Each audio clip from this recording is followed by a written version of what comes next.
అందరికీ హాయ్ అండి. ఆ, ముఖ్యంగా జన సైనికులకి, వీర మహిళలకి నాదొక చిన్న విన్నపం అండి. నేను ప్రొఫెషనల్గా కమెడియన్ అయి ఉండొచ్చు కానీ పర్సనల్గా 80% మార్కులతో బీటెక్ కంప్లీట్ చేసి ఈ సమాజం మీద, రాజకీయాల మీద, అలాగే వ్యక్తుల మీద, విలువల మీద, అన్నిటి మీద అవగాహన కలిగిన ఒక వ్యక్తిని నేను కూడా. ఆంధ్రప్రదేశ్లో ఓటు హక్కు ఉంది కాబట్టి జరుగుతున్న విషయాల మీద మాట్లాడే హక్కు నాకు కూడా ఉందని నేను మాట్లాడుతున్నాను. అంటే జనసేనకి 24 సీట్లు అని అనౌన్స్ చేయగానే చాలామంది పవన్ కళ్యాణ్ గారిని తిడుతున్నారు, కొంతమంది అలుగుతున్నారు, కొంతమంది అసంతృప్తి చెందుతున్నారు, ఇంకొంతమంది అయితే మోసిన జెండానే కిందేసి కాలుస్తున్నారు, ఇంకొంతమంది అయితే వేసిన స్టిక్కర్స్ను లాగేసి పీకేస్తున్నారు. ఇవన్నీ చూసి నిజంగా మనసుకి చాలా చాలా చాలా బాధ అనిపించింది. ఒక్కసారి ఆవేశంతో కాకుండా మీ ఆత్మసాక్షిగా ఆలోచించి చెప్పండి, తన నమ్ముకున్న ప్రజలను కానీ, తనతో నడుస్తున్న నాయకులను కానీ మోసం చేసే వ్యక్తిత్వం పవన్ కళ్యాణ్ గారికి ఉంటుందా అండి? పెట్టిన పార్టీకి సపోర్ట్ చేసే మనమే ఇంత ఆలోచిస్తే ఒక పార్టీ పెట్టిన వ్యక్తి ఇంకెంత ఆలోచించుంటాడు? ఒక డెసిషన్ తీసుకోవడానికి తనలో తాను ఎంత మదనపడి ఉంటాడు? ఇది ఒక్కసారి ఆలోచించాలని మనస్ఫూర్తిగా కోరుకుంటున్నాను. 10 సంవత్సరాలుగా ఎటువంటి అవినీతి చేయకుండా తన సొంత కష్టార్జితంతో పార్టీని నడుపుతున్న గొప్ప నాయకుడు పవన్ కళ్యాణ్ గారు. అలాంటి వ్యక్తి గురించి మన శత్రువులు మాట్లాడినట్టు మనం కూడా మాట్లాడితే నిజంగా బాధ అనిపించిందండి. అంటే 24 సీట్లు ఏంటి, అదేంటి, ఇదేంటి అని 2019లో కనీసం ఆయన్ను కూడా గెలిపించుకోలేని మనం అదేంటి, ఇదేంటి అని అడిగే హక్కు నిజంగా మనకు ఉందంటారా? అరే, చిన్న పరీక్ష ఫెయిల్ అయితేనే ఇంట్లో నుంచి ఒక 10 రోజులు బయటికి రాము.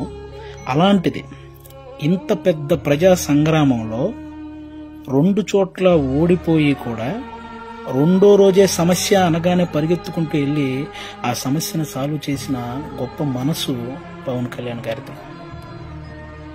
తన పిల్లల కోసం బ్యాంకులో దాచిన డబ్బును కూడా తీసి కౌలు రైతుల కష్టాలు తీర్చిన పవన్ కళ్యాణ్ గారి గురించా మనం ఇలాంటివన్నీ మాట్లాడేది? ఎన్నో సమస్యల మీద ఎంతో మందికి ఎన్నో రకాలుగా సహాయం చేసిన వ్యక్తిత్వం. రోజుకు 2 కోట్లు తీసుకునే ఒక స్టార్ హీరో సంపాదించిందంతా సహాయ కార్యక్రమాలకే పెట్టేసి ఆల్మోస్ట్ అప్పు చేసి మరీ ఒక పార్టీని నడుపుతున్నాడని మీలో ఎంతమందికి తెలుసు? అలాంటి పవన్ కళ్యాణ్ గారి గురించి మనం ఎలా పడితే అలా మాట్లాడేస్తున్నాం. దేశంలో ఇన్ని రాజకీయ పార్టీలు ఉన్నాయి, ఇంతమంది రాజకీయ నాయకులు ఉన్నారు. ఎవరైనా సరే మేము అధికారంలోకి వస్తే అది చేస్తాం, ఇది చేస్తాం అనేవాళ్లే కానీ ప్రతిపక్షంలో ఉండగా ఏనాడైనా వాళ్ళ జేబులో నుంచి 1 రూపాయి తీసి ఎవరికైనా సహాయం చేశారా? అలా సహాయం చేసిన ఏకైక రాజకీయ నాయకుడు పవన్ కళ్యాణ్ గారు. అలాంటి వ్యక్తిని పట్టుకొని మనం కులాన్ని తాకట్టు పెట్టాడు, పార్టీని తాకట్టు పెట్టాడు, ప్యాకేజ్ తీసుకున్నాడు అని చాలా ఈజీగా అనేస్తున్నాం. అమ్మలాంటి కులాన్ని, పార్టీని తాకట్టు పెట్టే వ్యక్తే పవన్ కళ్యాణ్ గారు. డబ్బుకు అమ్ముడుపోతాడా? ప్రతిపక్షంలో ఉన్న టీడీపీ కంటే అధికార పక్షంలో ఉన్న వైసీపీ దగ్గరే ఎక్కువ డబ్బు ఉంటది కదా, మరి అమ్ముడుపోయే వ్యక్తి అయితే వాళ్లే కొనుక్కోవచ్చు కదా. ఎందుకండి ఈ మాటలు? పవన్ కళ్యాణ్ గారు ప్రజలు పంచే ప్రేమకు బానిస కానీ నాయకులు పంచే డబ్బుకి ఎప్పటికీ బానిస కాడు, అవ్వడు.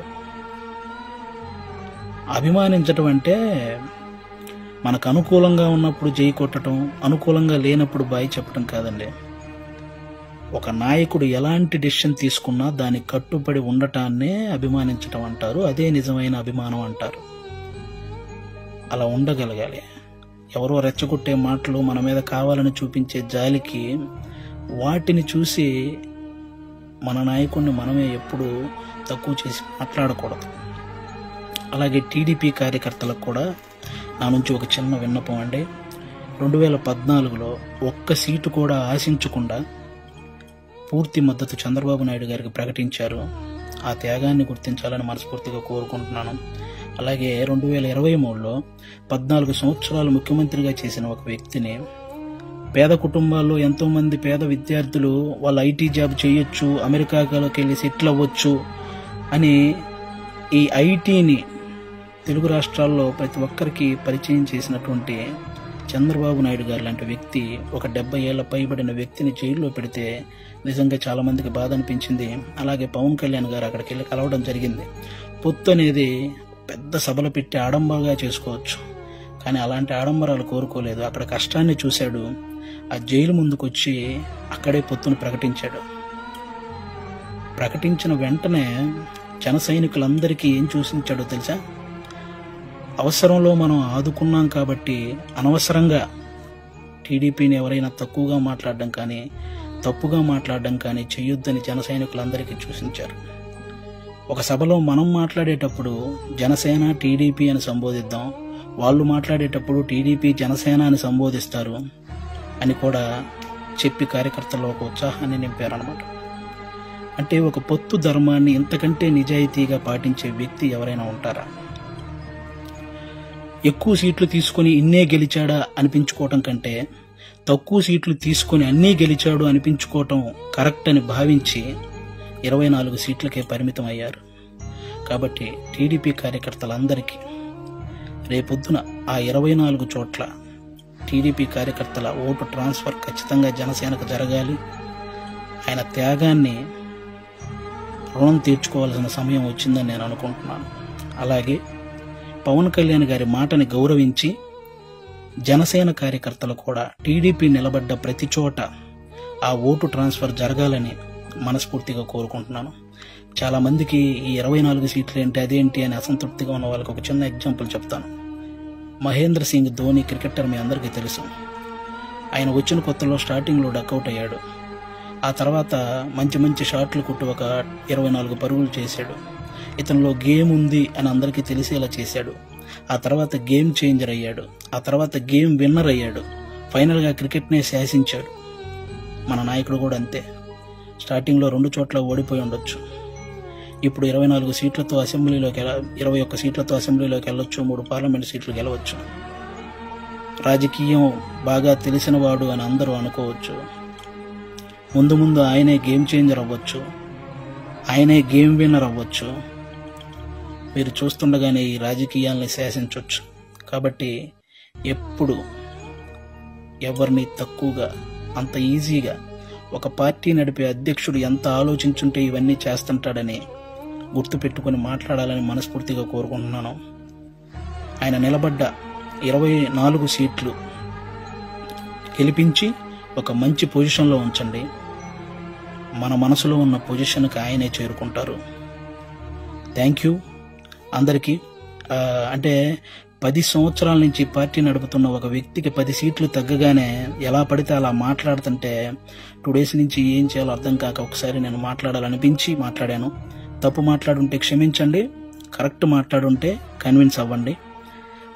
Thank you. జై హింద్, జై జనసేన. Thank you.